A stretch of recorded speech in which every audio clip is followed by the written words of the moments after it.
Satheesan natural గా కాంగ్రెస్ అధిష్టానం చాయిసా లేకపోతే ముస్లిం లీగ్ చాయిసా?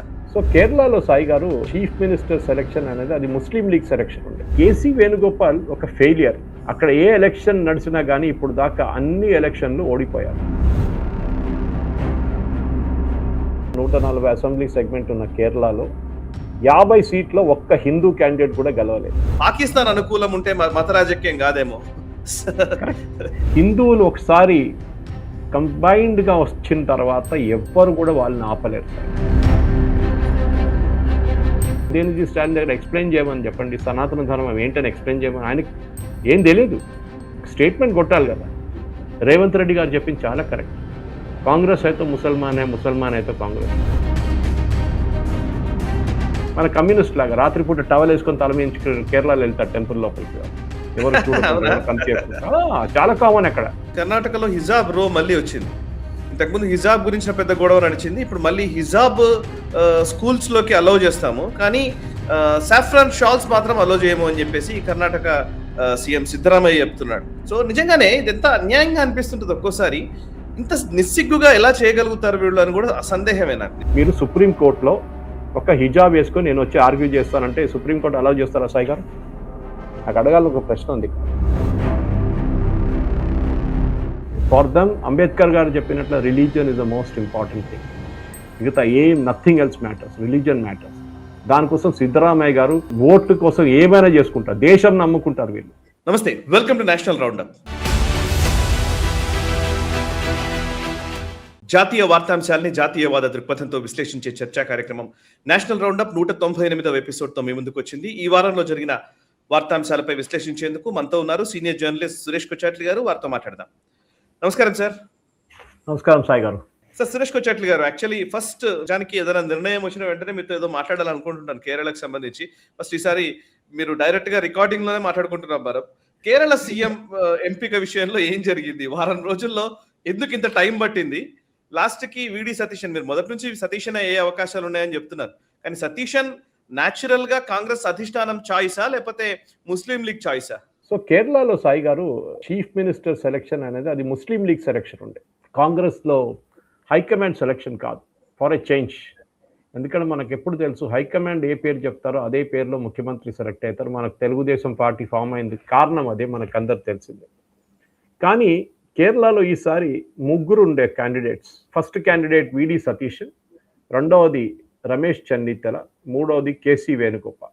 మన ముగ్గురిని చాలా పరిచయం. దీంట్లో KC Venugopal obvious choice of Congress high command. ఎందుకంటే ఆయన organizing general secretary. Congress Rahul గాంధీతో చాలా క్లోజ్, సోనియా గాంధీతోని, ప్రియాంక వాద్రాతోని చాలా మంచి రిలేషన్షిప్ ఉంది వాళ్ళకి. ఈ కేసీ వేణుగోపాల్ ఈసారి క్యాండిడేట్ సెలక్షన్లో చాలా ఇంపార్టెంట్ రోల్ ప్లే చేశారు సాయి గారు. అది ఎప్పుడు అంతే, ఏ స్టేట్ అయినా కానీ మీకు తెలిసిందే, క్యాండిడేట్ సెలక్షన్ వస్తే ఆర్గనైజింగ్ సెక్రటరీ ఫైనలీ సంతకం ఆయన పెట్టిన తర్వాతనే క్యాండిడేట్ సెలక్షన్ లిస్ట్ రిలీజ్ అవుతుంది. అది ఎప్పటి నుంచి మనం చూసుకుంటూ వస్తున్నాం. చాలా పవర్ఫుల్ పోస్ట్ అది. కానీ కేసీ వేణుగోపాల్ ఒక ఫెయిలియర్. ఎందుకంటే ఆయన, మీరు తెలుసు, రాహుల్ గాంధీతోని అక్కడ ఏ ఎలక్షన్ నడిచినా కానీ ఇప్పుడు దాకా అన్ని ఎలక్షన్లు ఓడిపోయారు. అది తెలిసిందే, మన కొత్తదేం కాదు దాంట్లో. సో ఎలక్షన్ ఓడిపోయిన దానికి రాహుల్ గాంధీకి కేసీ వేణుగోపాల్కి అసలు పడట్లేదని ఒక పెద్ద రూమర్ ఉండే. ఎందుకంటే ఈయన ఇక్కడి నుంచి పంపించేసి కేరళకి పంపించేస్తే ఈ పోస్ట్లో ఇంకొకరిని తీసుకొచ్చి కూర్చోబెడదామని రాహుల్ గాంధీ ప్లాన్ ఉండే అన్నమాట. అది ఫెయిల్ అయింది ఈసారి. కేసీ వేణుగోపాల్ కేరళలో ఎలక్షన్ ప్రచారం అంటే ఒక 2-3 రోజులు వచ్చి వెళ్ళిపోయాడు సాయి గారు, దానికన్నా ఎక్కువ చేయలేదు. ఓకే, రమేష్ చెన్నిత్తల కొంచెం క్యాంపెయిన్ చేసిండు ఎక్కువ, కానీ actual campaign start to finish చేసింది విడి సతీష్. ఆయన ఇప్పుడు అంటే ద ఓల్డ్ అసెంబ్లీలో లీడర్ ఆఫ్ అపోజిషన్ ఉండే, చాలా బాగా పర్ఫామ్ చేశారు in terms of taking on the government. ఒక పాదయాత్ర కాదు, బస్ యాత్ర చేశారు కేరళ మొత్తం, ఫ్రమ్ కాసర్గోడ్ టు కన్యాకుమారి దాకా, అంటే ట్రివాండ్రం దాకా చేశారు. కేసీ వేణుగోపాల్కి ఏం కావాలంటే, అంటే ఆయనకి ఆల్మోస్ట్ 45 మంది ఎమ్మెల్యేలు ఆయన సెలెక్ట్ చేసిన మనుషులు. ఓకే, అంటే వాళ్ళు పాత క్యాండిడేట్సే, కానీ ఈ కొత్త లిస్ట్లో ఆయన తీసుకొచ్చిన మనుషులు వీళ్ళందరూ కేసీ వేణుగోపాల్ మనుషులు అని చెప్తారు ఇప్పుడు అందరూ. కేసీ వేణుగోపాల్ ఇప్పుడు లీడ్ వీళ్ళు తారీఖ్ అన్వర్ అండ్ మన మిసెస్ మున్షి ఇవాళ వచ్చినప్పుడు వీళ్ళిద్దరు వచ్చి కన్సల్ట్ చేసినప్పుడు ఎమ్మెల్యేలు అందరూ ఆయన సపోర్ట్ చేశారన్నమాట. సో న్యాచురల్లీ సీఎం క్యాండిడేట్ ఆయనే కావాలి కదా, యాజ్ పర్ చాయిస్. కానీ విడి సతీషన్కి గ్రౌండ్ లెవెల్లో చాలా పెద్ద సపోర్ట్ ఉండే సాగర్, చాలా పెద్ద, దాంట్లో డౌట్ లేదు. ఎందుకంటే గ్రౌండ్ లెవెల్లో కేరళలో ఉన్న ప్రజలు చూసిన ఒక మనిషి, కనిపించిన ఒక మనిషి విడి సతీష్. మనకు ఒక ఈక్వలెంట్ మీకు చెప్పాలంటే తెలంగాణలో రేవంత్ రెడ్డి కాంగ్రెస్ని ఎట్లా గెలిపించారో అసెంబ్లీ ఎలక్షన్లో, కాంగ్రెస్లో ఎంతో పెద్ద పెద్ద దిగ్గజులు ఉన్నారు, మన అందరికి తెలిసిందే, పెద్ద పెద్ద లీడర్లు కాంగ్రెస్లో ఉన్నారు. కానీ వాళ్ళు ఎవరిని ముఖ్యమంత్రి చేయకుండా కొత్తగా ఇంకొక పార్టీ నుంచి వచ్చి ఒక ఆర్ఎస్ఎస్ కనెక్షన్ ఉన్న ఒక క్యాండిడేట్ని ముఖ్యమంత్రి క్యాండిడేట్గా అపాయింట్ చేసి ఆయన సెలెక్షన్ చేసి ఆయన ముఖ్యమంత్రి చేశారు. మనకు తెలిసిందే, దానికి చాలామంది ఇక్కడ అపోజ్ చేశారు, పెద్ద పెద్ద నేతలు, పేరు తీసుకోక్కర్లేదు కానీ మీకు తెలిసిందే. అదే కేరళలో కూడా జరిగింది. విడి సతీశన్ అంటే ఎస్టాబ్లిష్మెంట్, అంటే ఢిల్లీలో కూర్చున్న Rahul Gandhi, Priyanka Vadra and of course మనకు తెలిసిందే సోనియా గాంధీ, వీళ్ళు ముగ్గురికి విడి సతీశన్ అస్సలు పడరు, అస్సలు వాళ్ళకి నచ్చలేదు, వాళ్ళు నచ్చరు కూడా. ఎందుకంటే ఈయన వెళ్ళి భజన చేయడు ఎప్పుడు అక్కడ. కానీ ఈయనకు ఒక సీక్రెట్ సపోర్ట్ ఉంది సాయి గారు, అది ఇండియన్ యూనియన్ ముస్లిం లీగ్.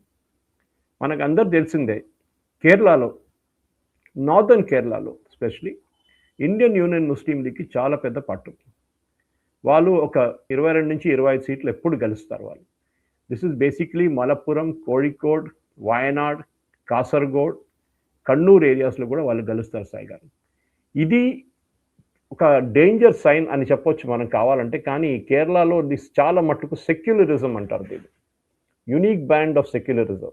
మీరు బిలీవ్ చేయరు, ఇవాళ నేను చూశాను కూడా ఒక మెసేజ్లో, కరెక్ట్ అది. అక్కడున్న మెజారిటీ ముస్లిం కాన్స్టిట్యున్సీస్లో అంటే 28 నుంచి 32 ఒక్క హిందూ క్యాండిడేట్ కూడా గెలవలేదు సాయి గారు. 12 క్రిస్టియన్ మెజారిటీ కాన్స్టిట్యున్సీలో ఒక్క హిందూ కూడా గెలవలేదు. ఆలోచించండి, that is almost 50 seats. Okay, 140 assembly segment ఉన్న కేరళలో 50 సీట్లో ఒక్క హిందూ క్యాండిడేట్ కూడా గెలవలేదు. ఒక గురువాయూర్ అనే టౌన్, మన అందరు తెలిసిందే, గురువాయూర్ టెంపుల్ ఉన్న టౌన్, అక్కడ ఇవాళ దాకా గెలవడం పక్కన పెట్టండి, కాంగ్రెస్ కానీ సిపిఎం అంటే యూడిఎఫ్, ఎల్డిఎఫ్ ఒక హిందూ క్యాండిడేట్ని ఇవాళ దాకా వాళ్ళు అక్కడ కాంటెస్ట్ చేయడానికి బీఫామ్ ఇవ్వలేదు. ఆలోచించండి, this is the town of Guruvayur. ఇది కేరళలో బ్రాండ్ ఆఫ్ సెక్యులరిజం మనకి. కానీ ఈసారి ఏం జరిగిందంటే, ముగ్గురు, విడి సతీశన్, కేసీ వేణుగోపాల్ అండ్ రమేష్ చెన్నిత్తల, వీరు ముగ్గురు నాయర్ కమ్యూనిటీ నుంచి, మై కమ్యూనిటీ. అది పెద్ద ప్రాబ్లం అయిపోయింది. కేరళలో రన్నింగ్ జోక్ ఏంటంటే, ఒక నాయరే ఇంకొక నాయర్ని గుంచుతాడు ఇప్పుడు కిందకని చెప్పేసి. మన దాంట్లో ఎప్పుడు చెప్తుంటారు చూడండి, క్రాబ్ మెంటాలిటీ ఒకటి ఉంది, పారవిక్యలు ఉంటారు మలయాళంలో దాన్ని. ఈసారి ముగ్గురికి వచ్చినప్పుడు అన్నారు, ఇప్పుడు చూడండి నాయర్ వాళ్ళు ఏం తమాషా చేస్తారో, ముఖ్యమంత్రి క్యాండిడేట్ ఎట్లా సెలెక్షన్ చేద్దాం మనం చూద్దాం. జరిగినట్లనే జరిగింది సాయి గారు, మీరు చూశారు.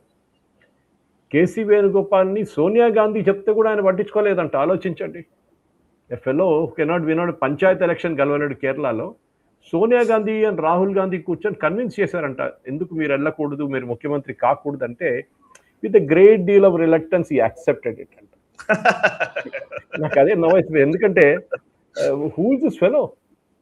ఆయనకి కేరళలో ఉన్న ప్రజలకి అస్సలు కనెక్షన్ లేదు.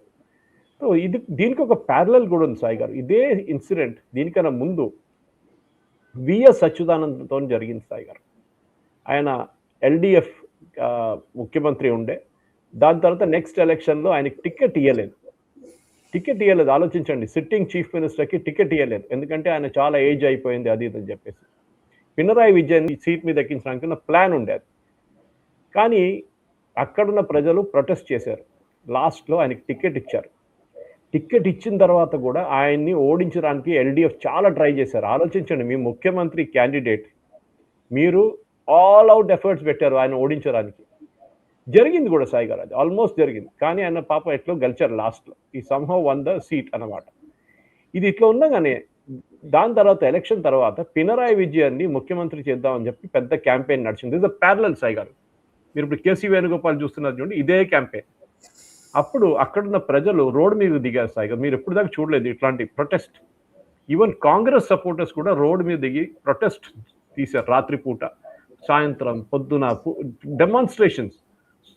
అప్పుడు వాళ్ళందరూ అన్నారు విఎస్ అచ్యుతానందని ముఖ్యమంత్రి చేయాలి, ఇంకెవరిని చేయకూడదు అని చెప్పి. లాస్ట్లో with great deal of reluctance ముఖ్యమంత్రి చేశారు. సో దీనికి ఒక ప్యారలల్ ఉందన్నమాట. ప్రజలు ఏం కోరుకుంటున్నారు ఇప్పుడు మీరు బిలీవ్ చేయరు, ఈ క్యాంపెయిన్లో చాలా మట్టుకు కోర్స్ అందరికి తెలిసిందే విడి సతీషన్కి బ్యాకింగ్ ఇండియన్ యూనియన్ ముస్లిం లీగ్ నుంచి వచ్చింది సాయి గారు.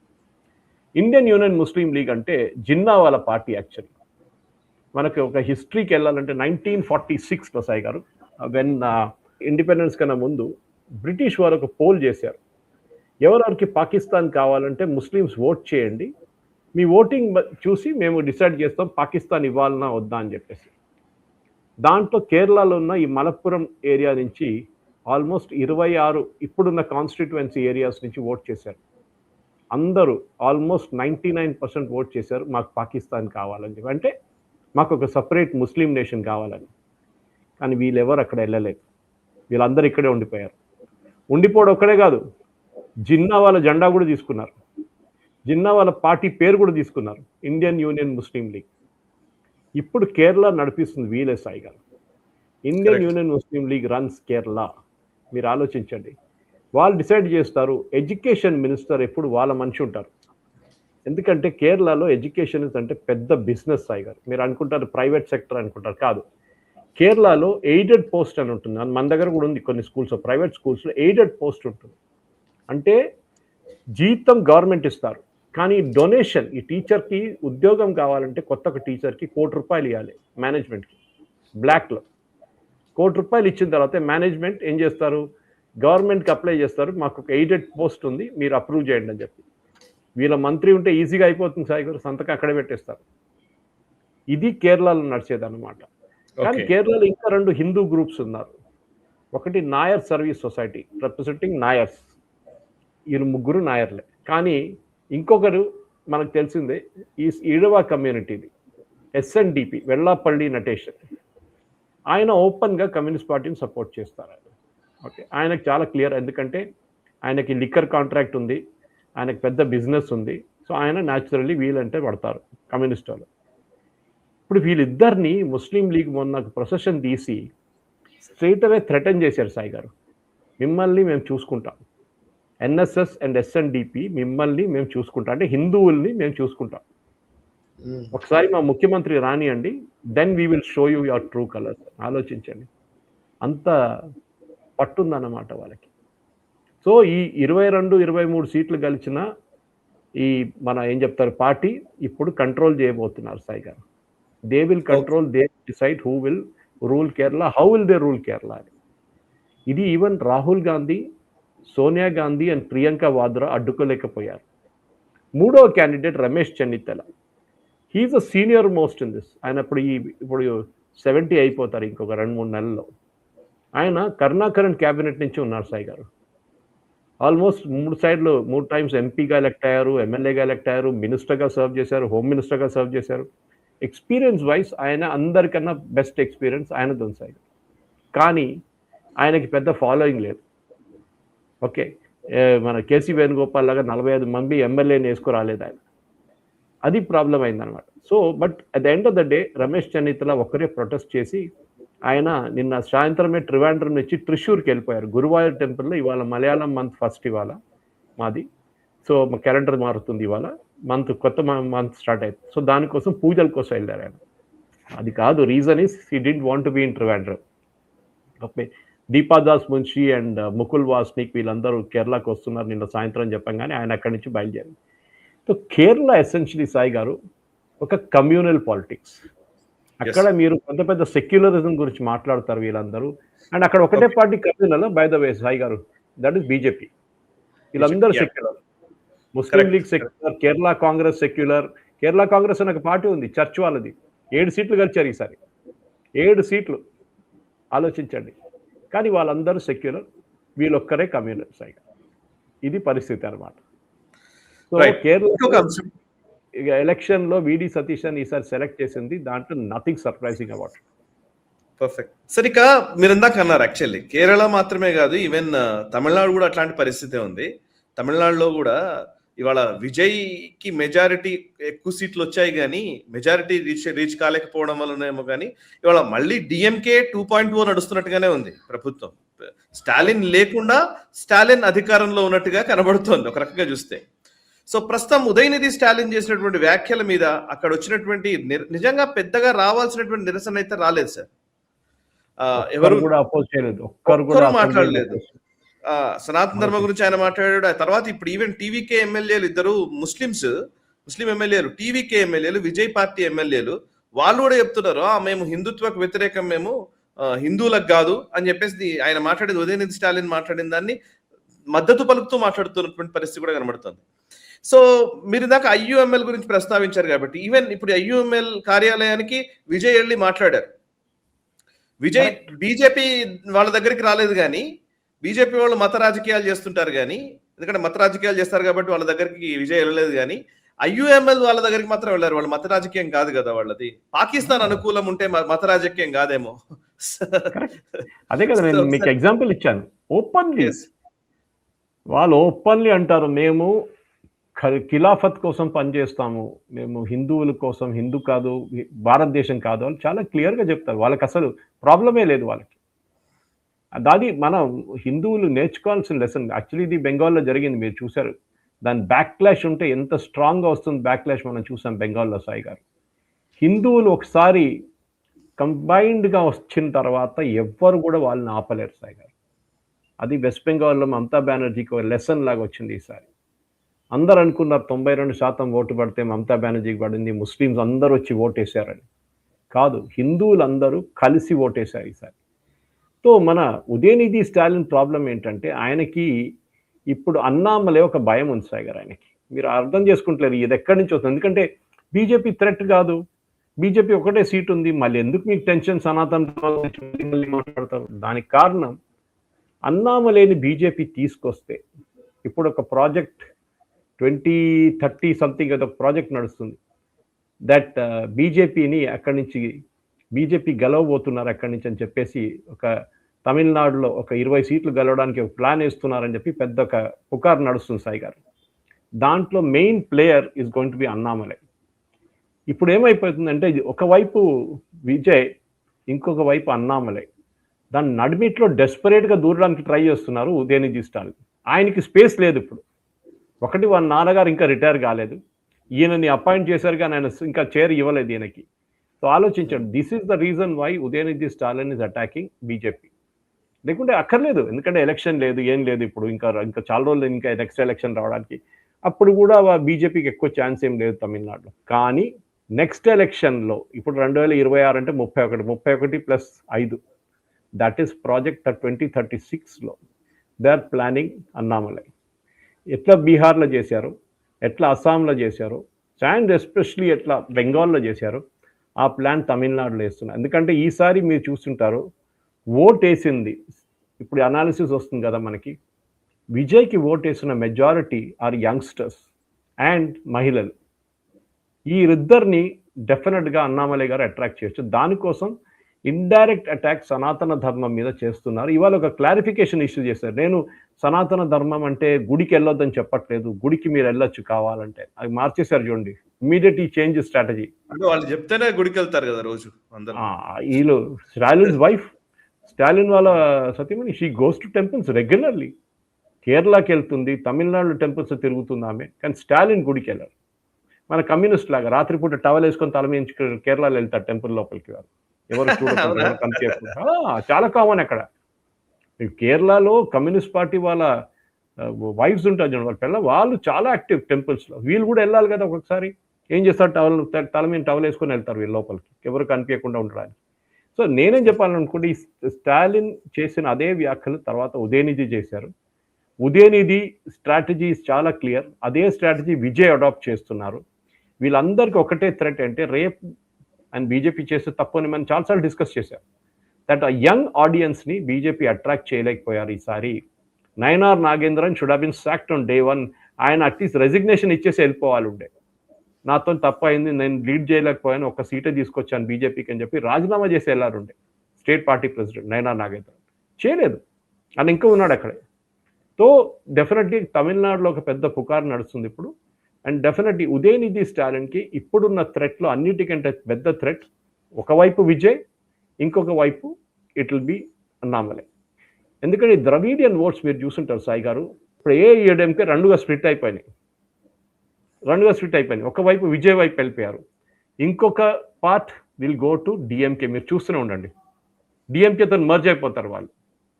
So they will be only Congress ఉండదు, ఒక ఫ్రంట్ ఏమో విజయ్ ఫ్రంట్, ఇంకొక ఫ్రంట్ డిఎంకే, మూడో ఫ్రంట్ విల్ బి బీజేపీ. అప్పుడు ఇప్పుడు దాకా 4 పార్టీలు ఉండే, ఇప్పుడు 3గా మారిపోతారు. అండ్ దాని స్ట్రాటజీయే ఇప్పుడు చూస్తున్నారు. యూ సీ స్టేట్మెంట్, మీరు సెంటెన్స్ బై సెంటెన్స్ రీడ్ చేయండి Sai garu, you can get the message in that. ఆయన చాలా క్లియర్గా హిందూ ఓటర్స్ని టార్గెట్ చేస్తున్నారు.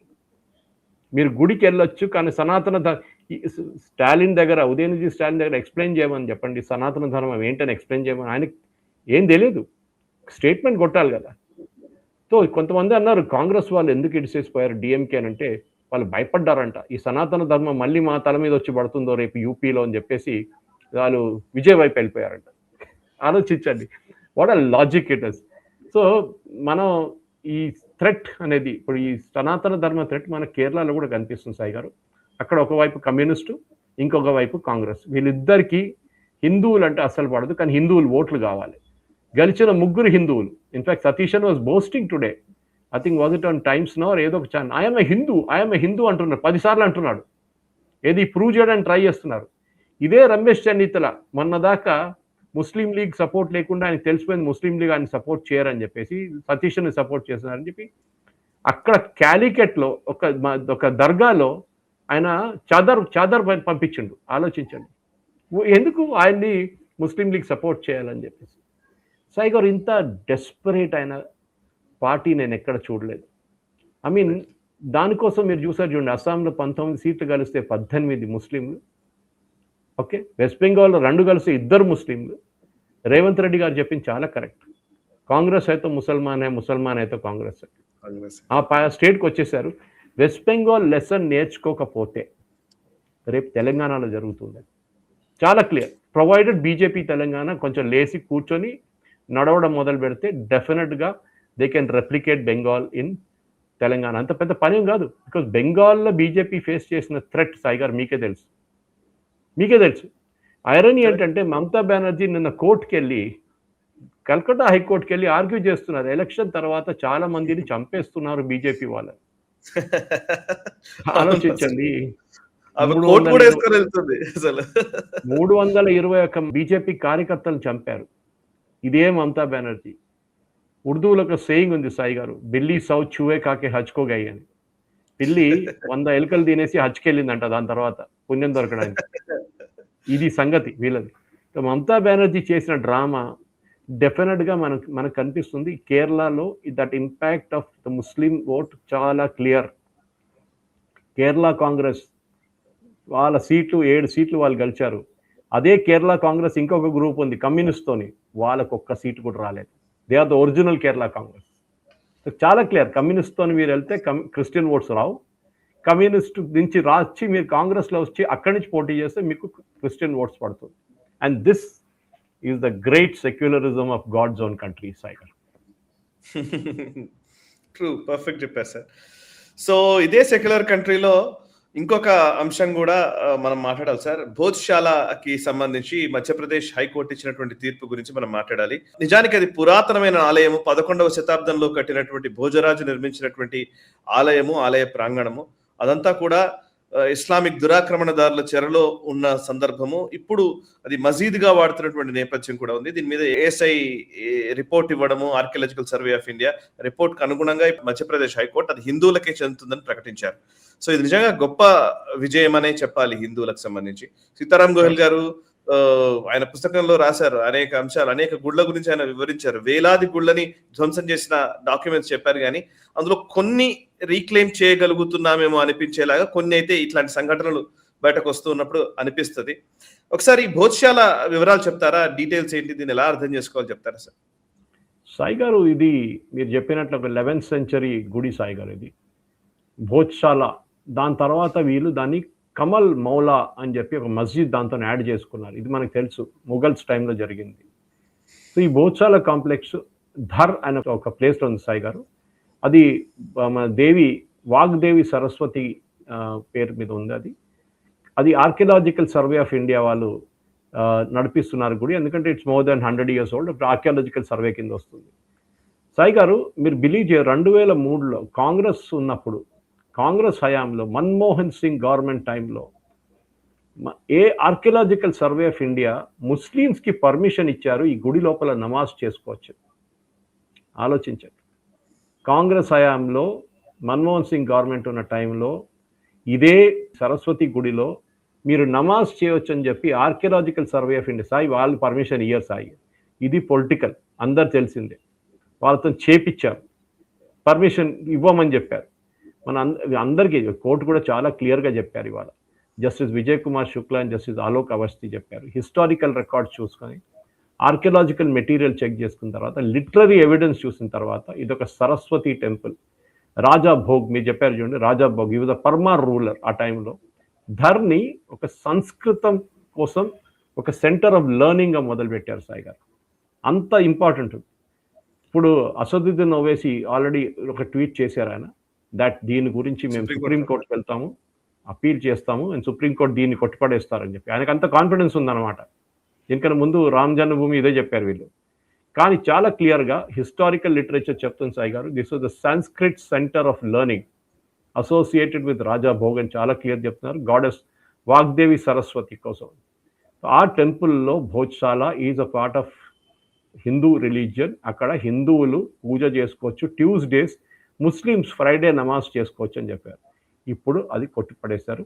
ముస్లిమ్స్కి కావాలంటే ఇంకొక చోట్ల కొంచెం ల్యాండ్ ఇవ్వచ్చు అని చెప్పి కోర్టు చాలా క్లియర్గా చెప్పారు సాయి గారు. కానీ this is a Hindu temple అని క్లారిటీ వచ్చేసింది, ఇంకా ఏ డౌట్ లేదు సాయి గారు ఇంకా. అండ్ డెఫినెట్లీ దీని తర్వాత ఇప్పుడు మీరు చెప్పినట్లనే కాశీ మథురా సే హోగా క్యా కాదు కదా, ఇంకా కొన్ని ఉంటుంది దీని తర్వాత కూడా. సీతారాం గోయల్ గారు చెప్పినట్లనే ఇంకా చాలా గుళ్ళు ఉన్నాయి. ఇవి కూడా కేరళ ఎన్నో 600 గుళ్ళు పాల్గొట్టారు హైదర్ షా అండ్ టిప్పు సుల్తాన్, వాళ్ళ నాన్నగారు కొడుకు ఇద్దరు కలిసి. దాంట్లో చాలా మటుకు గుడిలో ల్యాండ్ మొత్తం ఒక కమ్యూనిటీ వాళ్ళు ఆక్యుపై చేసుకున్నారు. ఎందుకంటే మెజారిటీ ఈ మలప్పురం, క్యాలికట్, వాయనాడ్ ఏరియాలో ఉంది సాయి గారు. అక్కడ టిప్పు సుల్తాన్ ఆయన పుస్తకంలో రాసిండు, I have been able to convert lakhs of Hindus into Islam ఇన్షాల్లా అని చెప్పేసి. ఆలోచించండి, ఈ కన్వర్షన్స్ అంతా టిప్పు సుల్తాన్ టైంలో జరిగింది సాయి గారు కేరళలో. దానికోసం నార్దర్న్ మలబార్ ఆయన వచ్చింది, అక్కడ కూర్గి నుంచి వచ్చారు, మైసూర్ నుంచి, శ్రీరంగపట్నం నుంచి వచ్చి కూర్గి నుంచి వచ్చారు. అక్కడ 600 గుళ్ళు ఉన్నాయి. ఇప్పుడు కూడా రీక్లెయిమ్ టెంపుల్ మూవ్మెంట్ అనే మూవ్మెంట్ నడుస్తుంది అక్కడ. ఈ గుడి ఏం చేశారు సాయి గారు, చాలా స్ట్రాటజిక్గా ఏం చేశారంటే కమ్యూనిటీ వాళ్ళు ఈ గుడి ప్రాంగణం ఉంది చూడండి, అది అట్లనే ఇడిచేశారు. గుడి చుట్టుపక్కల ఉన్న ఏరియా, దాన్ని పక్కనున్న ల్యాండ్ అంతా వాళ్ళు కొనుక్కున్నారు. అప్పుడు మీరు టెంపుల్ ఎంటర్ కాలేరు, రోడ్ లేదు. ఇది ఆల్మోస్ట్ ఒక 45 నుంచి 50 గుళ్ళకి చేశారు సాయి గారు. ఇప్పుడు అక్కడ ఒక ఆర్గనైజేషన్ రీక్లెయిమ్ టెంపుల్స్ అని ఉంది, వాళ్ళు దీన్ని లీగల్గా పోరాడుతున్నారు. ప్రతి టెంపుల్ కలిసి తీసుకొని దాన్ని మళ్ళీ కడుతున్నారు as per the original drawings. ఎక్కడెక్కడ ఒరిజినల్ డ్రాయింగ్స్ దొరికిందో అన్ని చేస్తారు. మనం ఈ నార్త్ ఇండియా పెద్ద టెంపుల్స్ గురించి మాట్లాడుతున్న, కేరళలో చిన్న చిన్న టెంపుల్స్ ఫైట్ మనం మర్చిపోతున్నాం. బహుశా ఇంకా ఆంధ్ర, తెలంగాణలో కూడా ఉండొచ్చు ఇట్లాంటిది. మొన్న చూసాం కదా, మన స్కూల్ కోసం తెలంగాణలో మొత్తం గుడి పలగొట్టారు వీళ్ళు, పాతది. అది కూడా ఆర్కియలాజికల్ సర్వే వాళ్ళది. ఇట్లాంటి పరిస్థితి ఉంది సాయి గారు మన దగ్గర, మన రిలీజియన్. అదే చెప్తున్నాను నేను, మళ్ళీ ఐఎమ్ రిపీటింగ్ దట్. ఇది మీరు ఎక్కడ చూడరు మిగతా ప్లేసెస్లో. వాళ్ళ మెజారిటీ ఉన్న కంట్రీలో వాళ్ళు ఎప్పుడు దీన్ని అనుమతించరు. కానీ భారతదేశంలో హిందువుల మీద చేసిన అత్యాచారాలు, హిందువుల మీద చేసిన ఏం చెప్తారు, అప్పుడు చెప్పిన మా ఈ టెంపుల్స్ తీసుకొని దాన్ని మస్జిద్గా కన్వర్ట్ చేయడంలో చాలా పెద్ద ఛాంపియన్స్ వీళ్ళందరూ. దాన్ని ఒక్కటి మనం రిటర్న్ గుంజుకుంటున్నాం సాయి గారు. టైం పడుతుంది. కాశీ మథురా అభిబి హై లేంగే జరూర్, అక్కడ ఉంది, అది ఎక్కడికి వెళ్ళలేదు. కానీ అదొక వెస్ట్ బెంగాల్ ఎలక్షన్ తర్వాత ఒక పెద్ద పుష్ వచ్చింది సాయి గారు. ఇప్పుడు బీజేపీ కూడా అర్థమైపోతుంది ఈ ముస్లిం ఓట్లు ఎంత. నాకు ఎప్పుడు అనిపిస్తుంటుంది సార్, యాక్చువల్లీ అన్ని దేశాల్లో కూడా. ఇప్పుడు యాక్చువల్లీ నేను ఇందాక కూడా ఒక రైట్ యాంగిల్ చేశాను ఈ అంశం మీదనే. ట్రూత్ అండ్ రీకన్సిలియేషన్ కమిషన్స్ అని అన్ని దేశాల్లో ఆ రాంగ్ డూయింగ్స్ మీద, ఏదైతే పూర్వీకులు చేసినటువంటి తప్పులు ఇవన్నిటి మీద ఒక కమిషన్ చేస్తారు. లేదు ఇప్పటి వరకు జరిగింది ఏదో జరిగిపోయింది, ఇప్పటి నుంచి అయితే మనం బాగుండాలి అని ఏదో ఒక ఒక ఒక రీకన్సిలియేషన్ అనేది జరుగుతుంది. మన భారతదేశంలో నిజంగా ఎవిడెన్సెస్ కనబడుతున్నాయి. నిజంగా ఈ భోజశాల ఆలయానికి సంబంధించి ఆర్కియలాజికల్ ఎవిడెన్సెస్ చాలా స్పష్టంగా చెప్తున్నాయి. అక్కడ ఉన్నటువంటి విగ్రహాలు ఉన్నాయి, వాటన్నిటి మీద ఒక మసీదు కట్టారు. మసీద్ సంబంధించిన మసీదు కూడా కాదు, అది ఒక చిన్న స్ట్రక్చర్ అంతే. దాన్ని మసీద్ లాగా వినియోగించుకుంటున్నారు. లిటరల్ గా మాట్లాడితే ఈవెన్ ఖురాన్ ప్రకారం కూడా మసీదుకి లేదా ఒక ఒక అంటే కట్టడానికి ఎటువంటి ప్రాధాన్యత లేదు. మక్కా మదీనా తర్వాత ఇంకెక్కడా కూడా దానికి ఒక స్థలానికి ఒక ప్రాధాన్యత అనేది లేదు కదా ఖురాన్ ప్రకారం. కానే కాదు. అట్లాంటిది భారతదేశంలో ఇది నా ప్రార్థనా మందిరం అని ఎందుకు గొడవ చేస్తారు? అసలు నిజంగా ఆ ప్లేసే ఒక గుడి మీద కట్టారు, ఇంకా అవమానించడము, అక్కడ ఉన్న విగ్రహాలు బయటకు వచ్చినాయి, అక్కడ ఉన్నాయి. ఈవెన్ కాశీ విషయంలో కూడా జ్ఞానవాపిలో కూడా స్పష్టంగా మనకు కనబడుతోంది ఎవరు దాన్ని ఎవరు ఆక్యుపై చేశారని. కానీ కనీసం కొంచెం కూడా ముస్లిం మత పెద్దలకి కనీసం వాళ్ళకు ఉండాలి కదా, లేదు మనం తప్పు చేస్తున్నాము అని చెప్పి ఆ కనీస అపరాధ భావన లేకపోగా ఇంకా పైపెచ్చు ప్రొవోక్ చేయడం, ఇది నాది అని చెప్పి ప్రొవోక్ చేయడం, దానికి పొలిటికల్ పార్టీలన్నీ ఒత్తాసు పలకడం. దానికి వ్యతిరేకంగా బెంగాల్లో ఓటేశారు సాయి గారు. మర్చిపోకూడదు. The more Muslims gather and threaten Hindus, హిందువుల్ని వాళ్ళు అందరు కలిసి థ్రెటన్ చేసేటప్పుడు హిందువులు అనుకుంటారు బంగ్లాదేశ్లో జరిగింది మాతో రేపు జరగవచ్చు ఇక్కడ కూడా. నిన్న భోపాల్లో చూశారు, సర్ తన్పే జోదా చేశారు హిందువులకు. అక్కడ ఆలోచించండి, అక్కడ చిన్న గొడవ జరిగింది, చిన్నది కాదు. ఒక అమ్మాయి, హిందూ అమ్మాయిని హోటల్లో పట్టుకున్నారు ఒక ముస్లిం అబ్బాయితోని. ఓకే, ఏంట్రా అని అడిగితే పెళ్లి కాలేదు, ఏం కాలేదు, ఇద్దరు అక్కడ లివ్ ఇన్ రిలేషన్షిప్ అంట, రెగ్యులర్గా హోటల్కి వస్తుంటారు. పట్టుకున్నారు. అక్కడ పట్టుకున్న తర్వాత వీళ్ళు కొట్టారు, అబ్బాయిని కొట్టారు. సరే, it might be legal are illegal, అది ఇంకో డిబేట్. కానీ దాని వ్యతిరేకంగా విశ్వ హిందూ పరిషత్ కానీ బజరంగ్ దళ్ మీద వీళ్ళనైనా సర్తన్పై జూదా చేశారు. లక్షలాది మంది ముస్లిమ్స్ నిన్న అక్కడెక్కడి నుంచో, మహారాష్ట్ర, మధ్యప్రదేశ్, అన్ని చోట్ల నుంచి వచ్చారు ఈ టౌన్కి, నిన్న భోపాల్కి వచ్చి నిన్న పెద్ద నిరసన చేశారు అక్కడ. దాని తర్వాత అఫ్కోర్స్ లాఠీచార్జ్ జరిగింది అనుకోండి. కానీ చెప్తున్నాను, వాళ్ళ యూనిటీ చూడండి సాయి గారు, వాళ్ళందరూ కలిసి వచ్చి కొడతారు. అది మాత్రం మర్చిపోకూడదు. హిందువులు, ఈ సోకాల్డ్ సెక్యులర్ హిందూస్ కూర్చున్నారు చూడండి, వీళ్ళని ఒకరోజు జ్యూస్ని ఎట్లా కొట్టారో హిట్లర్, అదే చేస్తారు. బంగ్లాదేశ్లో చూసాం, అది బంగ్లాదేశ్లో చూసాం. అంటే బంగ్లాదేశ్కి దమ్ముని చూడండి. బంగ్లాదేశ్ జమాతే ఇస్లామీ ఏం చెప్తుంది, ఇండియాలో ఉన్న ముస్లిమ్స్ని మనం టార్చర్ చేస్తున్నామంట. ఈ కొడుకులు బంగ్లాదేశ్లో వాళ్ళని చంపేసి రేప్ చేసి ఇల్లులు తగలబెట్టిన తర్వాత మనకి చెప్తున్నారు మనం ఇక్కడ ఇండియాలో ముస్లిమ్స్కి మనం వాళ్ళని అటాక్ చేస్తున్నాం, వాళ్ళని టార్చర్ చేస్తున్నాం. ముస్లిం పాపులేషన్ బంగ్లాదేశ్లో ఎంత ఉంది ముందు 47లో, ఇప్పుడు ఎంత ఉంది చూడమనండి. హిందూ పాపులేషన్ బంగ్లాదేశ్లో ఇండిపెండెన్స్ టైంలో 47లో ఎంత ఉంది, ఇప్పుడు ఎంత ఉంది చెప్పానండి. Same with Pakistan. ఇదేం చెప్తే మళ్ళీ చెప్తాయి. ఎందుకంటే యూనిఫామ్ సివిల్ కోడ్ ఎందుకు కావాలంటే ఇది మెయిన్ రీజన్. చట్టాలు అందరికి ఒకటే ఉండాలి. మాకు చట్టం ఒకటి, మీకు చట్టం ఒకటి అని నడవదు Sai garu. This will not happen. ఇది చాలా క్లియర్. ఎందుకంటే గుడి అనేది మనకి ఒక సివిలైజేషన్ సాయి గారు, మన సివిలైజేషన్, మార్క్ ఆఫ్ సివిలైజేషన్. అది మనం మర్చిపోకూడదు. దేవుడు ఉన్నాడు, పూజలు చేస్తున్నాం, అదంతా that's all okay. But at the end of the day మనకి మన పాత సివిలైజేషన్తో ఒక కనెక్షన్. అది మీరు 11th century అని చెప్పారు, ఆలోచించండి. అది నేను చెప్తాను, అది అంత పాత రిలీజియన్ని వీళ్ళు మొన్న వచ్చిన రిలీజియన్ వాళ్ళు వచ్చి ఇది మా మస్జిద్, మేం కట్టాము. కేకే మొహమ్మద్ గారు చాలా బాగా మన ఛానల్లో కూడా ఇంటర్వ్యూ ఇచ్చారు. ఆయన కేకే మొహమ్మద్ గారు చాలా కాలంగా ఒకసారి అడిగారు ఎవరో ఇంటర్వ్యూయర్, మీరు ఈ గుడిలన్నీ రిస్టోర్ చేస్తున్నారు, ఎందుకు చేస్తున్నారు అని అడిగారు. ఆయన చెప్పారు, మా పూర్వజులు చేసిన పాపానికి ఇది నా ప్రాయశ్చితం అని చెప్పారు. ఆలోచించారు. Correct. That is at least there is a gentlemen like him. ఇది చెప్పడానికి ఒక దమ్మున్న ఒక మనిషి అని ఉంది సాయి గారు ఈ దేశంలో. సో ఇది మనం మర్చిపోకూడదు. ఇది Bhojshala is only a indication Sai గారు. ఎందుకంటే భోజశాలలో చాలా ఉన్నాయి. ఇంకా ఈ సైట్ ఐడెంటిటీ గురించి కూడా ఎంత మటుకు, చాలా మటుకు ఈ డెలివరీ, ఈ జడ్జ్మెంట్ కూడా వచ్చిన తర్వాత ఎంత పెద్ద గొడవ ఎందుకు సాయి గారు? చెప్పాలి ఉండే, yes it is a temple, Saraswati temple అని కోర్టు ఒట్టిగా చెప్పారు కదా. వాళ్ళు చాలా క్లియర్గా చెప్పారు, ఆర్కియలాజికల్ సర్వే ఆఫ్ ఇండియా, మీరు దీన్ని ప్రిజర్వ్ చేయాలి. దాని తర్వాత కావాలంటే సపరేట్ ల్యాండ్ మస్జిద్ వాళ్ళకి ఇచ్చేసి, ఇదే రామ్ జన్మభూమి కేసులో కూడా జరిగింది, అప్పుడు మనకు తెలుసు. సపరేట్ ల్యాండ్ వాళ్ళకి ఇచ్చేసి అని చెప్పేసి. సో మనం మర్చిపోకూడదు, వెస్ట్ బెంగాల్లో ఇంకొక బాబ్రీ మస్జిద్ కడతామని చెప్పిన మనిషి వాళ్ళ పార్టీ 2 సీట్లు గెలిచారు. ఆలోచించండి. సో వాళ్ళ థాట్ ప్రాసెస్ ఎక్కడ వెళ్ళలేదు సాయి గారు. మనం మర్చిపోతూ అనుకుంటా వాళ్ళు రామ్ జన్మభూమి మర్చిపోయారు, అయిపోయిందని కాదు. They still remember it. దానికోసం వెస్ట్ బెంగాల్లో మమతా బెనర్జీ పార్టీ నుంచి రాజీనామా చేసి నేను సపరేట్గా నేను ఒక ఏం చెప్తారు, ఇంకొక బాబరీ మస్జిద్ కడతాను దానికి ఇటుకలు కూడా తీసుకొచ్చారు, వాళ్ళ పార్టీ 2 సీట్లు గెలిచారు. This is a strict warning for Hindus. మీరు సెక్యులరిజం చూసి తెలంగాణ బ్రాండ్ ఆఫ్ సెక్యులరిజం చేసుకుంటే ఒక్కరోజు ఇది మీతోని కూడా జరుగుతుంది. ఏది బంగ్లాదేశ్లో జరిగింది అది బెంగాల్లో జరుగుతుంది, అక్కడ ప్రజలు భయపడ్డారు. నిన్న భోపాల్లో చూశారు ఏం జరగవచ్చు హిందువులతోనే, అది అర్థం చేసుకోవాలి. And this is very very important, ఎందుకంటే సివిలైజేషనల్ ఆస్పెక్ట్ నుంచి వస్తున్నాం మనం. ఎక్కడెక్కడ మన ఇట్లాంటిది సోకాల్డ్ సెక్యులరిజం చేశామో ఆ దేశాలన్నీ ధ్వంసమైనాయి. దానికి హిస్టరీ ఉంది. లెబనాన్ తీసుకోండి, ఇరాన్ తీసుకోండి, ఇరాక్ తీసుకోండి, ఈజిప్ట్ తీసుకోండి, Syria, every religion is converted into Islam. ఎందుకంటే కత్తి తీసుకొస్తారు, సోడ్ తీసుకొచ్చి మెడమే పెట్టి చెప్తారు, యూ కన్వర్ట్ ఆర్ డై, అంతే. You don't have a choice. కాశ్మీర్లో మనం చూసాం పండితులు ఎట్లా కొట్టారు అక్కడి నుంచి అని, మర్చిపోకూడదు. అది ఎథ్నిక్ గలీబ్ అది that was a moment. Jews కూడా అదే జరిగింది. ఇది హిందువులతో జరుగుతుందని మనం మర్చిపోకూడదు. I think that is a good warning. And this temple thing, ఈ బోచారా టెంపుల్ జడ్జ్మెంట్ చూడండి, రేపటి నుంచి రియాక్షన్ స్టార్ట్ అవుతుంది. ఇది ఎట్లా చేస్తారు, ముస్లిమ్స్ దే నమాజ్ అక్కడ ఇస్తాం, నమాజ్ చేసుకుంటామని చెప్పి. ఇది they are taking it as a right అన్నమాట. ఇది కేరళలో నేను ముస్లిం లీగ్ గురించి చెప్పాను మీకు, అక్కడి నుంచి కనెక్షన్ ఎస్టాబ్లిష్ చేయండి Sai garu, you will get a connection. Correct sir. ఇట్లాంటిదే కర్ణాటకలో కూడా జరిగింది. కర్ణాటకలో హిజాబ్ రో మళ్ళీ వచ్చింది. ఇంతకుముందు హిజాబ్ గురించిన పెద్ద గొడవ నడిచింది, ఇప్పుడు మళ్ళీ హిజాబ్ స్కూల్స్ లోకి అలౌ చేస్తాము, కానీ సాఫ్రాన్ షాల్స్ మాత్రం అలౌ చేయము అని చెప్పేసి కర్ణాటక సీఎం సిద్ధరామయ్య చెప్తున్నాడు. సో నిజంగానే ఇది ఎంత అన్యాయంగా అనిపిస్తుంటుంది ఒక్కోసారి. ఇంత నిస్సిగ్గుగా ఎలా చేయగలుగుతారు వీళ్ళు అని కూడా సందేహమే నాకు నిజంగా. అంటే ఒకదానికి ఓకే, ఇంకో దానికి ఓకే కాదు.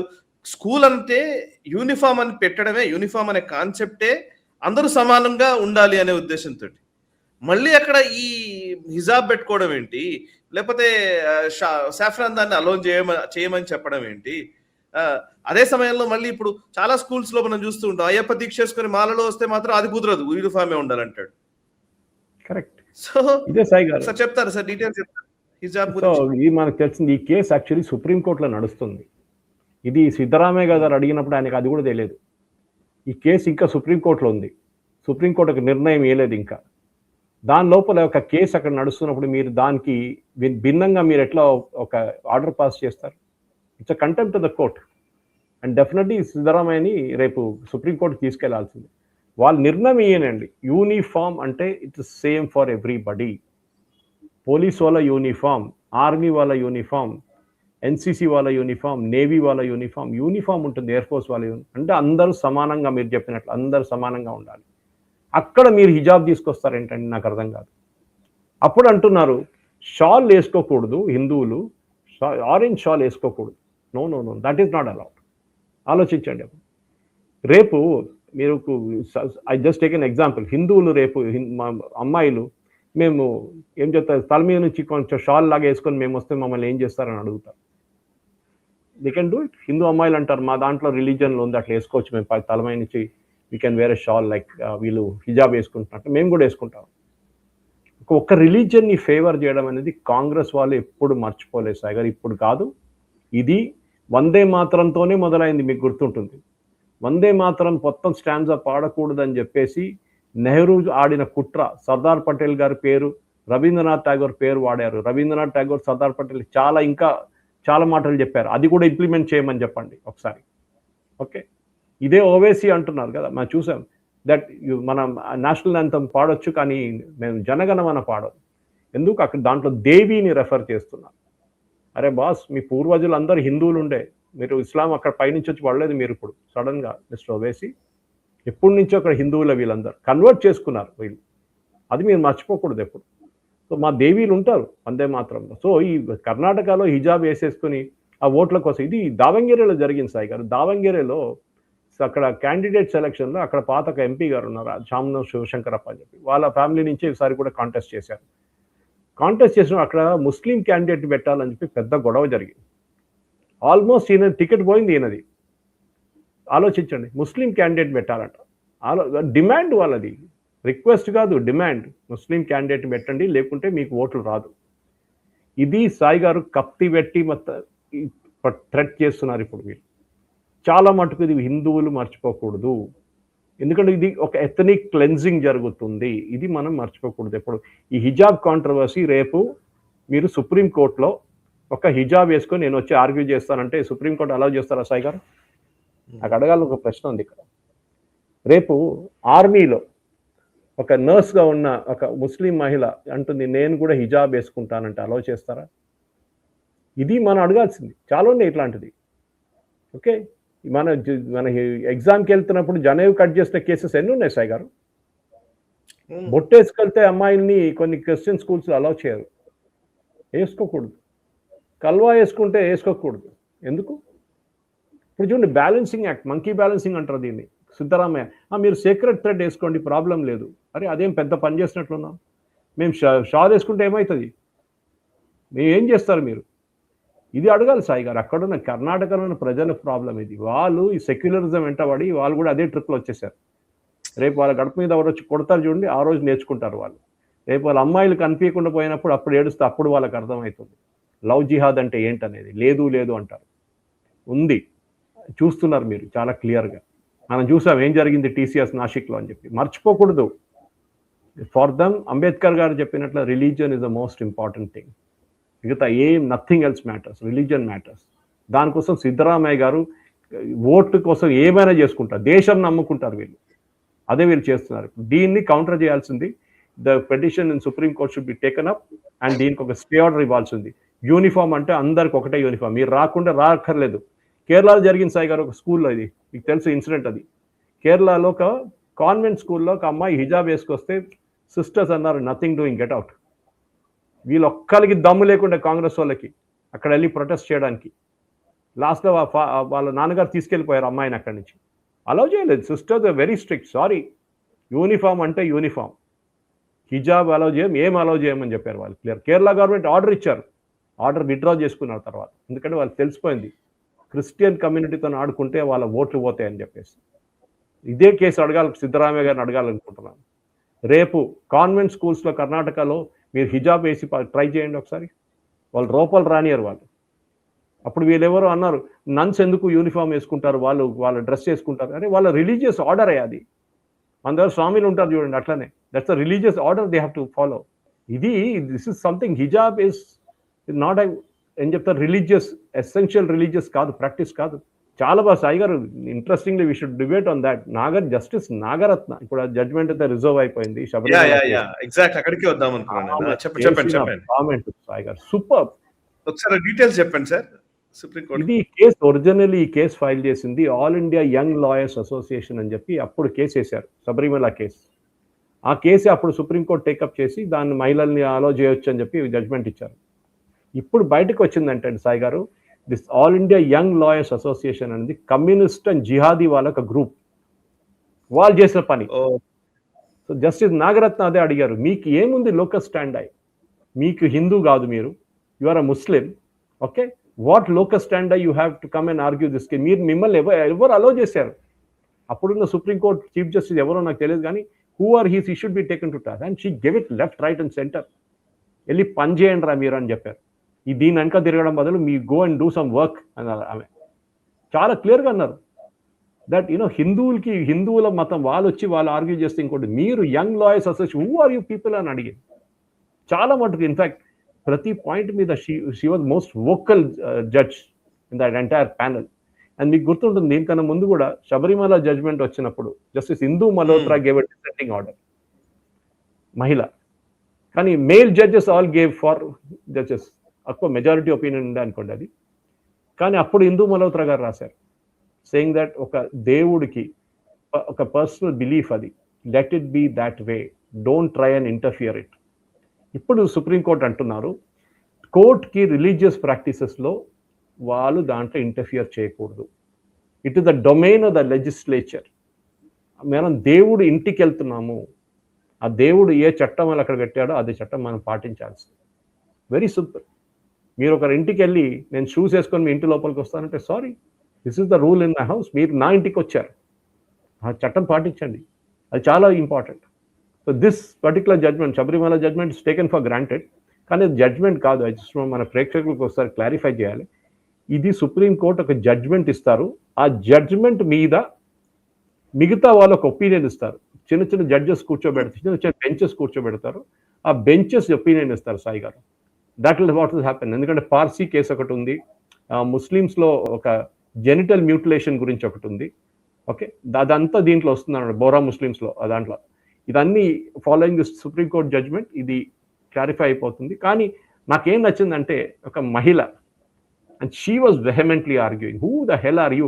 ఇవాళ దాకా ఒక్క సుప్రీంకోర్టు జడ్జ్ అడగలేరు వీళ్ళ లోకల్ స్టాండ్ అయిన వీరు ఎవరు, ఈ ఒరిజినల్ కేసు ఫైల్ చేసింది ఎవరు? She found out. ఆమె మొత్తం సర్చ్ చేసి తీసింది బయటికి, దట్ వీళ్ళు కమ్యూనిస్టులు, వీళ్ళు ముస్లిం వాళ్ళు, వీళ్ళందరూ కలిసి కావాలని చెప్పి శబరిమల కేసు వేశారు వీళ్ళు తీసుకొచ్చి. They had no local stand అయిన దట్. ఇది మనం అనుకోకూడదు. This is sheerly destroying a religion. Hinduism అనే ఒక రిలీజన్ ఉండకుండా చూడడానికి దేశంలో చాలా మందికి కావాలని. కానీ I'm so happy with people of west Bengal Sai garu. వాళ్ళకి పాఠం నేర్పించారు మమతా బెనర్జీ. మనం చూస్తుంటారు, కోర్టుకు వెళ్ళింది, ఆమెను ఎట్లా అక్కడి నుంచి పారిపోవాల్సి వచ్చింది ఆమెకి బయటికి. జడ్జి దగ్గర చెప్తుంది, నన్ను కొట్టడానికి వచ్చారు, బయట చంపడానికి వచ్చారు అని చెప్తున్నారు. అంత భయపడింది ఆమె. బయట చోర్ చోర్ చోర్ అని లొలి చేశారు పబ్లిక్. భయపడి పారిపోయింది ఆమె అక్కడి నుంచి. ఈ లెసన్ మర్చిపోకూడదు. I'm not saying violence should be there, కాదు. ఈవెన్ సువేందు అధికారి చాలా క్లియర్గా చెప్పారు, ఏ రోజు ఎలక్షన్ అయిపోయింది, రిజల్ట్ వచ్చింది, ఫినిష్, కాపాడుకుంటాం అందరిని మేము అని. కానీ ఇదే మమతా బెనర్జీ 320 మంది చనిపోయిన తర్వాత, మహిళల మీద అత్యాచారాలు జరిగినప్పుడు ఈ మమతా బెనర్జీ అప్పుడు కోర్టుకి ఎందుకు వెళ్ళలేదు సాయి గారు? అప్పుడు మమతా బెనర్జీ కనిపించలేదే కోర్టులో. అప్పుడు ఆమెకి ఏమైందంట? ఇప్పుడు వాళ్ళ పార్టీ వాళ్ళని కొడుతున్నప్పుడు ఆమెకి అప్పుడు తెలిసిపోతుంది ఏమైతుంది, ఇప్పుడు ఎఫెక్ట్ ఎట్లా ఉంటుందని. కానీ అప్పుడు కంపారిజన్ లేదు సాయి గారు, అబ్సల్యూట్లీ నో కంపారిజన్. కానీ ఈ జడ్జ్మెంట్ ఒకటి, ఈ బొత్సాల జడ్జ్మెంట్ ఒకటి, రాబోయే శబరిమల జడ్జ్మెంట్, దాన్ని already we can make out what the judgement will be. చాలా క్లియర్గా ఉంది, యునానిమస్గా ఉండొచ్చు మోస్ట్లీ. అది కాకుండా ఇంకా చాలా ఉన్నాయి. కేరళలో కేసెస్ ఉన్నాయి, మనం కాశీ విశ్వనాథ్ ఉంది, చూద్దాం. కాశీ మథుర అభి బాకీ హై. కరెక్ట్. సరే, ఇక ప్రధాని నరేంద్ర మోదీ గారు హైదరాబాద్కు వచ్చినప్పుడే ఆయన చేసినటువంటి కమెంట్స్ ఒకసారి మీరు మాట్లాడాలి సార్. మనము వైపు పెట్రోల్ డీజిల్ సంక్షోభం నెలకొంది, కొంచెం ప్రైసెస్ ని పెంచారు. ప్రపంచ దేశాలతో పోల్చితే మనం తక్కువ పెంచినట్టుగానే మనం భావించాలి, 3% పెంచారు అంతే. ఓవరాల్ గా అయితే ప్రస్తుతం మోదీ గారు చెప్పిన తర్వాత ఒక పానిక్ సిచ్యువేషన్ అయితే ఆర్థికంగా నెలకొందేమో అనిపిస్తోంది సార్. ఈవెన్ మార్కెట్స్ లో అట్లాంటి ప్రభావమే కనబడుతోంది. ఓవరాల్ గా కూడా ఎవరిని అడిగినా కూడా ఏంటి రాబోయే రోజుల్లో పరిణామాలు ఏ విధంగా ఉంటాయి అనే అందరూ డిస్కస్ చేస్తూ ఉన్నారు. ఇట్లాంటి టైంలో మోదీ గారు చెప్పినట్టుగా కొన్ని మెజర్స్ ఏవైతే గోల్డ్ కొనకూడదు అని చెప్పింది, ఎట్ ద సేమ్ టైం మీరు వర్క్ ఫ్రమ్ హోమ్ చేయండి అని చెప్పడం కానివ్వండి, ఇట్లాంటివి కొన్ని ఏదైతే ఆయన చెప్పారో వాటి వల్ల భారతదేశానికి ఎంత ప్రయోజనం చేకూరుతుంది, చేయడం చేయకపోవడం ఒక విషయం, బట్ అది చేయడం వల్ల భారతదేశానికి ఎంత ప్రయోజనం, సో మోదీ గారు చెప్పినట్టుగా ఫాలో అవ్వడం ఎంత అవసరం? సాయి గారు, డిసిప్లిన్ అనేది చాలా ఇంపార్టెంట్ జీవితంలో సాయి గారు, చాలా important. You can be an educated person but you may not be discipline. ఇది చాలా ఇంపార్టెంట్. సో మోదీ గారు కోవిడ్ టైంలో ఫస్ట్ మనకు నేర్పించారు. కొంతమందికి ఇంట్లో కూర్చోడానికి కూడా ప్రాబ్లం ఉండే ఆ టైంలో. నాకు గుర్తుంది, నేను ఆ టైంలో మీడియా అని చెప్పి మనం రోడ్డు మీద తిరుగుతుంటే కెమెరామెన్ తీసుకొని నేను ఒక ప్లేస్లో పోలీసులు 2 పోరల్ని పట్టుకున్నారు, 2 వీలర్ మీద తిరుగుతున్నారు. వాళ్ళు పట్టుకొని అడిగారు, ఎట్లా నీకు తెలియదా లాక్డౌన్ ఉందంటే, లేలే నేను రోడ్డు మీద ఎంతమంది పోతున్నారు చూడడానికి వచ్చారంట. ఆలోచించాను, ఇది మన దగ్గర ఉన్న ప్రాబ్లం. మోదీ గారు ఏమన్నారు? మోదీ గారు అన్నారు రెడ్యూస్ ద ఫ్యూయల్ కన్జంప్షన్. ఇది చాలా ఇంపార్టెంట్ సాయి గారు. ఇది మనం చైనాలో చూస్తున్నాం. నిన్న మొన్న 2 రోజులు మన డొనాల్డ్ ట్రంప్, ప్రపంచ పోలీస్ అక్కడ ఉన్నారు చైనాలో, ఆయన చేసిన స్టేట్మెంట్స్ మీరు చూస్తుంటారు. China is the least impacted. ఈ గ్లోబల్ క్రైసిస్లో China almost 90% Iranian fuel China తీసుకెళ్తుండే సాయి గారు. వాళ్ళకి లాస్ట్ 1 మంత్ నుంచి ఒక్క బ్యారెల్ ఆయిల్ కూడా రావట్లేదు సాయి గారు. కానీ వాళ్ళ దగ్గర ఏ ప్యానిక్ సిచ్యువేషన్ లేదు. వాళ్ళు ఆల్రెడీ ఫ్యాక్టర్ చేసుకున్నారు ఆ ప్యానిక్ ముందే. ఏంటి చేశారు? వాళ్ళు స్ట్రాటజిక్ పెట్రోలియం రిజర్వ్స్ పెంచారు. మన దగ్గర 8 రోజుల నుంచి 63 రోజుల దాకా ఉన్న ప్యానిక్ స్ట్రాటజిక్ పెట్రోలియం రిజర్వ్స్ వాళ్ళ దగ్గర 290 రోజులకు ఉంది. That is the first lesson we need to learn. Modi garu చెప్పారు కూడా, హర్దీప్ సింగ్ పురి గారు చెప్పారు that we need to increase a strategic petroleum reserves అంటే పెద్ద పెద్ద అండర్ గ్రౌండ్ ట్యాంక్స్ ప్రతి కోస్టల్ ఏరియాలో పెట్టాల్సి వస్తుంది. ఇప్పుడు ఆల్రెడీ మనకు ఉంది, కానీ ఇంకా పెంచాలి. అంటే ఒక 150 రోజుల దాకా ఉన్న కెపాసిటీ మన దగ్గర ఉంది. మనం ఎందుకు చైనా లాగా మనం 290 రోజులు ఎందుకు పెట్టుకోలేదంటే సాయి గారు, మనకు వెస్ట్ ఏషియా నుంచి ఒక షిప్ బయలుదేరితే 6 రోజుల్లో మన వెస్టర్న్ కోస్ట్ ఫాస్ట్ వచ్చేస్తుంది. So we need not maintain such a huge strategic reserves. చైనాకి అది కాదు. China it has to go all the way around South China Sea నుంచి మలక్కా స్ట్రైట్ నుంచి అట్లా వెళ్ళాల్సి వస్తుంది. మనకు ఆ ప్రాబ్లం లేదు. కానీ మనం ఒక డిసిప్లిన్ నేర్చుకోవాలి. మెనీ మార్కెట్ గురించి చెప్పారు Sai garu. Market has nothing to do with Modi ji. మీరు ఎకనామిక్ టైమ్స్ చదవండి. It has to do with global situation. ప్రతి దేశంలో స్టాక్ మార్కెట్ క్రాష్ అవుతుంది. బికాస్ సేమ్ ఇంకేం లేదు, ఆయిల్ ప్రైసెస్ పెరుగుతుంది అండ్ స్టాక్ మార్కెట్ పడిపోతుంది. ఓకే, బంగారం కొనదు ఎందుకన్నారు సాయి గారు? మనం లాస్ట్ ఫైనాన్షియల్ ఇయర్లో మనం 7,200 కోట్ల బంగారం కొన్నాం సాయి గారు. ఇండియా ఇంపోర్ట్ చేసింది 7,200 కోట్లు బంగారం. ఇమాజిన్. మన ఆయిల్ బిల్ తెలుసా సాయి గారు? 15,000 కోట్లు. Technically double of gold is oil. Oil essential Sai గారు, మనకు కావాల్సింది. కానీ బంగారం అంత ఎసెన్షియలా? సరే పెళ్లి ఉందనుకోండి ఇంట్లో, ఇట్ ఇస్ అగ్రియబుల్. కానీ ఇదేంటంటే మన దేశంలో గోల్డ్ ఒక అసెట్గా ఉంచుకుంటారు. మన అందరు తెలిసిందే, ఒక ఎమర్జెన్సీ వస్తే గోల్డ్ పనికి వస్తుంది. కానీ it's a locked up asset. దానికి మీకు ఇంట్రెస్ట్ ఎర్న్ చేయట్లేదు, అదేదో లాకర్లో కూర్చుంటుంది. రేటు పెరిగితే మీకు మంచిది, పడిపోతే మీ ప్రాబ్లం. కానీ బంగారం అన్నారు. నెక్స్ట్ వర్క్ ఫ్రమ్ హోమ్ అన్నారు సాయి గారు. ఎస్, చాలా దేశాలు ఇది ఆల్రెడీ ఇంప్లిమెంట్ చేసేసారు. ఎప్పుడు యుద్ధం మొదలై 3 వారాల తర్వాత చాలా సౌత్ ఈస్ట్ ఏషియన్ నేషన్స్ దీన్ని ఇంప్లిమెంట్ చేసేసారు ఆల్రెడీ. రేషనింగ్ చేసేసారు. చాలా మంది ఇంటర్నేషనల్ ఎక్స్పర్ట్స్ అన్నారు India is the only country which is not increasing it's fuel prices and it's not good అన్నారు. ఈవెన్ ఉదయ్ కోటక్ గారు అన్నారు ఇది స్టేట్మెంట్. మనం ఇంక్రీజ్ చేయాలండి. అప్పుడు చిన్న అమౌంట్గా ఇంక్రీజ్ చేసుకుంటూ పోతే ఇప్పుడున్న నష్టాలు ఒక నెలకు సాయి గారు 1,00,000 కోట్ల లాస్ ఆయిల్ కంపెనీస్కి. 1,00,000 కోట్లు. అప్పుడు కొంతమంది నేను అన్నాను, అది రేట్లు తక్కువ ఉన్నప్పుడు వాళ్ళు తగ్గించలేదా రేట్లు అన్నారు. నేను చెప్పాను ఆయిల్ బాండ్స్ ఉంది చిదంబరం గారిది, దాని డబ్బులు కట్టాం. 2,40,000 కోట్లు కట్టాం మనం. So that was paid by the oil companies. ఇప్పుడు ఎట్లయిపోయిందంటే ఆయిల్ కంపెనీస్కి డబ్బులు లేకుంటే సాయి గారు వాళ్ళు ఇంటర్నేషనల్ మార్కెట్లో వెళ్ళి వాళ్ళు ఆయిల్ కొనలేరు. వాళ్ళకి లోన్ ఇయ్యరు. పబ్లిక్ సెక్టర్ అండర్టేకింగ్ అది. స్టాక్ మార్కెట్లో ఉంది. They cannot accept loans like that. So వాళ్ళ ఫండ్స్ కావాలి, వాళ్ళకి ఇంటర్నేషనల్ మార్కెట్కి వెళ్ళి. దానికోసం చిదంబరం గారు అప్పుడు బాండ్స్ ఇచ్చారు. వాళ్ళు అదే వెళ్ళి డిస్కౌంట్ చేసుకున్నారు బ్యాంక్స్లో. డబ్బులు వచ్చేసింది వాళ్ళ చేతి. ఇప్పుడు మోదీ గారు ఇవ్వట్లేదు. అది it is the wrong strategy to give bonds. ఇప్పుడు మనం చేయాలి చిన్న సాక్రిఫైసెస్ అడుగుతున్నారు మోదీ గారు. పెద్ద సాక్రిఫైస్ ఏమి అడగట్లేదు. మీరు బంగారం అమ్మేయమని చెప్పట్లేదు. చైనాలో మనకు తెలుసు ఇందిరాగాంధీ గారు ఏం చేశారు మనకు తెలుసు. మీకు గోల్డ్ కంట్రోల్ యాక్ట్ని తీసుకొచ్చారు 60sలో. ఏం చేస్తున్నామే? మీరు మీ లాకర్లో మీ ఇంట్లో ఎక్కడైనా కానీ మీరు గోల్డ్ బిస్కెట్ గోల్డ్ కాయిన్ పెట్టుకోకూడదు. ఇందిరాగాంధీ గారి డిసిషన్ అది. ఆలోచించి ఉంటే మీరు డిక్లేర్ చేయాలి ఇమ్మీడియట్గా. ఆ సిచ్యువేషన్ నుంచి మనం ఇక్కడ దాకా వచ్చాం. మోదీ గారు కొనొద్దన్నారు అంతే కదా. ఎందుకు 7,200 కోట్లు 200 కోట్లు మనం బంగారం కొన్నాం. ఇది ఎసెన్షియలా? ఒక 5,000 కోట్లు కొంటే చాలు కదా, 2,000 కోట్లు కొంటే కూడా చాలు కదా. ఎమర్జెన్సీ కొనుక్కోండి, ఎవరు వద్దన్నట్లేదు. కానీ it is not an emergency. Yes, oil is an emergency. ఇప్పుడు అక్కడ కూడా చూడండి, నిన్న ఒక కొత్త స్కీమ్ లాంచ్ చేశారు సాయి గారు. And before that let me go back to China. ఎందుకంటే చైనా గురించి ట్రంప్ వెళ్ళినప్పుడు చూసి చెప్పారు. ట్రంప్తో వెళ్ళి డెలిగేషన్ ఏమంటున్నారు, మేము బీజింగ్లో దిగిన తర్వాత we didn't see any fuel cars, అన్ని ఎలక్ట్రిక్ కార్స్ నడుస్తున్నాయి. ఈవెన్ ఎలాన్ మస్క్ చెప్పారంట.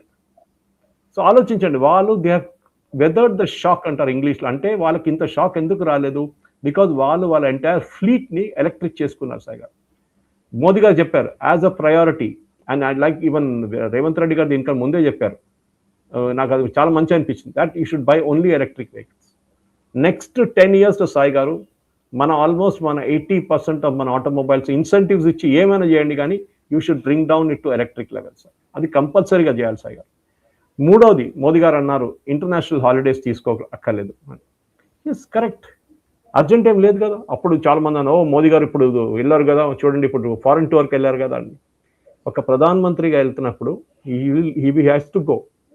అది బేసిక్. అది దాంట్లో కొత్తదేం లేదు దాంట్లో. సో ప్రధానమంత్రి గారు ఎందుకు వెళ్తున్నారు? ఒక్కొక్క ఒప్పందానికి వెళ్తున్నారు, ఒక్కొక్క అగ్రిమెంట్కి వెళ్తున్నారు, ఒక్కొక్క బయలాటరల్ విజిట్కి వెళ్తున్నారు. నాకు మొన్న ఆయన క్యావెల్కేట్ చూసి కొంచెం బాధ అనిపించింది సాయి గారు. జస్ట్ 2 cars, చాలా డేంజరస్. మన ప్రధానమంత్రి జీవితం అనేది చాలా important. We have lost 2 prime ministers to assassination, Indira Gandhi and Rajiv Gandhi. Rajiv Gandhi case especially మనకు చాలా మంచిగా తెలుసు. సెక్యూరిటీ ల్యాప్స్ అది. రాజీవ్ గాంధీ చేసే తప్పు అది. మోదీ గారితో జరగకూడదు. He has to go back to his original cavalcade. ఒక మోదీ గారు 5 కార్లు పెట్టుకున్న మనకి ఏ పెద్ద ప్రాబ్లం కాదు. బట్ ఆయన పాపం లీడ్ బై ఎగ్జాంపుల్ అని చెప్పి రేపు నా మీద చెప్తారు కదా అని చెప్పి ఆయన చేసిన పని అది. రాహుల్ గాంధీ కూడా ఇవాళ ట్రై చేశారు, అదే ట్రిక్ ట్రై చేశారు. ఒక్క కారుతో బయటకు వచ్చారు, అక్కడ కెమెరా కట్ చేసేసారు కాంగ్రెస్ వాళ్ళు. కానీ దాని తర్వాత అక్కడ పక్కన వీడియో తీశారు, దాని వెనక 8 కార్లు వచ్చినాయి. అది ఇప్పుడు వైరల్ అవుతుంది వీడియోలో. సో మోదీ గారు చెప్పింది. నెక్స్ట్ ఆయన ఇంటర్నేషనల్ హాలిడేస్ గురించి చెప్పారు, ఇంటర్నేషనల్ వెడ్డింగ్స్ గురించి చెప్పారు. ఎందుకు అక్కడ వెళ్ళి బయట వెళ్ళి పెళ్లి చేసుకోవడం, ఇంకా ముందు కూడా చెప్పారు మోదీ గారు, డెస్టినేషన్ వెడ్డింగ్ ఎందుకు చేసుకోవడం, మీరు ఇక్కడ చేయవచ్చు కదా, భారతదేశంలో చాలా ఉన్నాయి చోట్ల చూడడానికి, మనం ఇక్కడ చేసుకోవచ్చు, మన ఖర్చులు ఇక్కడ చెప్పుకుందాం మనం. ఇదన్నీ సాయి గారు కరెంట్ అకౌంట్ డెఫిసిట్ మేనేజ్ చేయడానికి. మనకు వచ్చే ఆదాయం ఉంది, మన ఖర్చు ఇది. ఓకే, ఖర్చు పెరిగి ఆదాయం కన్నా ఎక్కువ అయితే then it becomes a problem. Chidambaram గారు అన్నారు అప్పుడు, మీకు గుర్తుంటుంది, why you should not buy gold అని చెప్పి మన్మోహన్ సింగ్ టైంలో చెప్పారు. కరెంట్ అకౌంట్ డెఫిసిట్ మేనేజ్ చేయాల్సి వస్తుంది. మన దగ్గర ఉన్నది $703 బిలియన్ ఫారిన్ ఎక్స్చేంజ్ సాయి గారు. 7,200 కోట్లు మనం బంగారంకి ప్రతి సంవత్సరం ఖర్చు పెడుతున్నాం. 15,000 కోట్లు మనం ఆయిల్ కోసం ఖర్చు పెడుతున్నాం. ఇది రెండు కలిపితేనే 22,000, 25,000 దాకా వస్తుంది సాయి గారు. మీ ఖర్చులు సపరేట్ ఉంది. ఇంకా సన్ఫ్లవర్ తీసుకురావడంలో, పామ్ ఆయిల్ తీసుకురావడంలో, దానికన్నారు మీరు కొంచెం కుకింగ్ తగ్గించండి. అందులోను సార్ నేను నంబర్స్ చూసాను. యాక్చువల్లీ 2023లో 800 టన్స్ గోల్డ్ మనం ఖరీదు చేశామంట. 800 టన్నుల గోల్డ్ తీసుకున్నాము. దాని cost 3.5 lakh crores sir. But now 2026లో 760 టన్స్ 7 లక్షల కోట్లు. నిజానికి 2023తో పోల్చితే నంబర్ తగ్గింది గోల్డ్ కొనుగోలు, కానీ కాస్ట్ పెరిగింది, డబుల్ అయింది. 3.5 లక్షల నుంచి 7 లక్షల కోట్లకు వచ్చింది. అంటే డాలర్ తో రూపాయి వాల్యూ పడిపోవడం కూడా మేజర్ రీజన్ కదా. రూపీ వాల్యూ ఇవాళ కూడా ప్రాబ్లమేటిక్ గా ఉంది కదా. నిజానికి డాలర్ స్ట్రెంగ్తన్ అవుతున్నటువంటి విధానం చూస్తూ ఉంటే దేశంలో కొంచెం భయంకరంగానే కనబడుతోంది పరిస్థితి అని అంటున్నారు. మీరేమంటారు? ఐ డోంట్ థింక్ సాయి గారు, ఈవెన్ ఎకానమిస్ట్ చెప్పారు దీని గురించి. ఎక్స్పోర్టర్స్ అంటారు మాకు మంచిది డాలర్ వీక్ కావడం అనేది, రూపీ వీక్ కావడం అనేది. డాలర్ ప్రతి కరెన్సీ వ్యతిరేకంగా స్ట్రాంగ్ అయింది సాయి గారు, మీరు చూస్తారు ప్రతి కరెన్సీ మీద. It is not that only rupee has gone down. Yes, ఈ పర్టికులర్ ఈ హార్మోస్ ప్రాబ్లంతో చాలా దేశాల కరెన్సీ వాల్యూ పడిపోయింది. మీరు ఇరాన్ కరెన్సీ చూడండి, మీరు వాళ్ళ సంగతి చూడండి. వాళ్ళకి చిన్న బ్రెడ్ కొనాలంటే ఒక పికప్ వ్యాన్లో తీసుకెళ్ళాలంట డబ్బులు, అంత డబ్బులు కావాలంట, క్యాష్ కావాలంట. సో మన ఆ స్టేట్కి రాలేదు ఇంకా, వీఆర్ స్టిల్ మేనేజింగ్. కానీ మనం ఒక ఇల్లు ఎట్లా నడిపిస్తాం సాయి గారు, మనకు వచ్చే ఆదాయం ఎంత ఉంటే ఆ ఆదాయం లోపల మనం బతకాలి, దాన్ని బయటకు వెళ్ళకూడదు.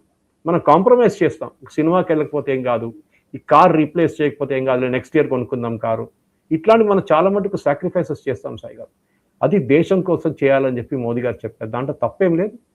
ఈ made a very clear point that ఒకసారి మనం మేనేజ్ చేసుకుంటే, కోవిడ్ ఎట్లా మేనేజ్ చేసామో we will manage this also. రేపు for example Strait of Hormuz తెలుసుకుంటే చాలా మంది అనుకున్నారు ఎల్లుండి నుంచి ప్రైసెస్ పడిపోతుంది. కాదు, దీని డ్యామేజ్ చాలా రోజులు ఉంటుంది సాయి గారు, చాలా రోజులు ఉంటుంది. ఎందుకంటే Qatar refineries, Kuwait, Bahrain, Saudi Arabia, UAE ప్రతి చోట్ల వాళ్ళు ఆయిల్ ఇన్ఫ్రాస్ట్రక్చర్ మీద కొట్టారు. కానీ మోదీ గారు ఇవాళ వెళ్ళారు, కొత్త ఒప్పందం చేశారు, దాని డీటెయిల్స్ ఇంకా వస్తుంది. ఇంకా డెఫినెట్లీ యూఏఈ మన వైపు నుంచి చూస్తే next I think for almost next 10-15 సంవత్సరాలకి UAE will be our number 1 oil supplier Sai garu. Unless Russia మనకి $40 ఇస్తే మనం కొనుక్కోవచ్చు రష్యా దగ్గర నుంచి. కానీ UAE will be the major thing. మన యూఏఈలో చాలా పెద్ద రోల్ ప్లే చేయబోతున్నాం. డిఫెన్స్ కాంట్రాక్ట్ సైన్ చేస్తున్నారు. అది కాకుండా నిన్న అశ్విని వైష్ణవ్ గారు ఒక చాలా ఇంపార్టెంట్ అనౌన్స్మెంట్ చేశారు.